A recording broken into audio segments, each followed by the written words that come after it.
Hi welcome to my channel Priya's creative corner. ఈరోజు recipe gobi Manchuria. ఒక బౌల్లో క్యారెట్, క్యాబేజ్ తురుముకొని తీసుకోండి. హాఫ్ కప్ మైదా, half cup cornflour. 2 minutes బాగా కలిసేటట్టు కలుపుకోండి. ఇప్పుడు 2 minutes కలుపుకున్న తర్వాత అందులో half table spoon salt, half table spoon కారం, అందులో హాఫ్ టీ గ్లాస్ వాటర్ వేసుకొని మొత్తం బాగా కలిసేలా కలుపుకోండి. ఇప్పుడు ఒక కడాయి తీసుకొని అందులో సరిపోయే అంత నూనె పోసుకోండి. ఇప్పుడు మనం కలిపెట్టుకున్న పిండిని చిన్ని చిన్ని బాల్స్ లాగా చేసుకొని నూనెలో వేసుకోండి. వేసుకున్న తర్వాత బాగా చిన్నగా లో ఫ్లేమ్లో పెట్టుకొని కాల్చుకోండి. వీడియోలో చూపిస్తున్నట్టు కాల్చుకోండి.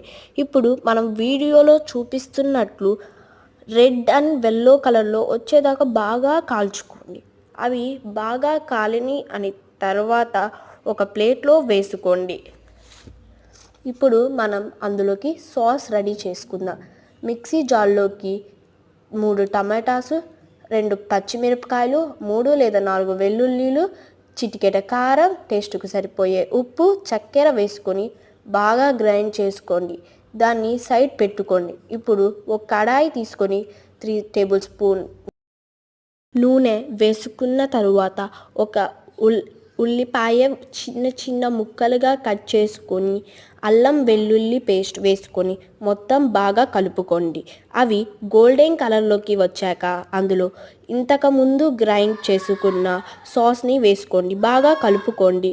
2 స్పూన్ కార్న్ఫ్లవర్ వేసుకొని దానిలో వాటర్ పోసుకొని ముద్దలుగా లేకుండా వాటర్ బాగా కలుపుకోండి. ఇప్పుడు కార్న్ఫ్లవర్ వాటర్ని కడాయిలో పోసుకోండి. ఇప్పుడు మొత్తం బాగా కలుపుకోండి.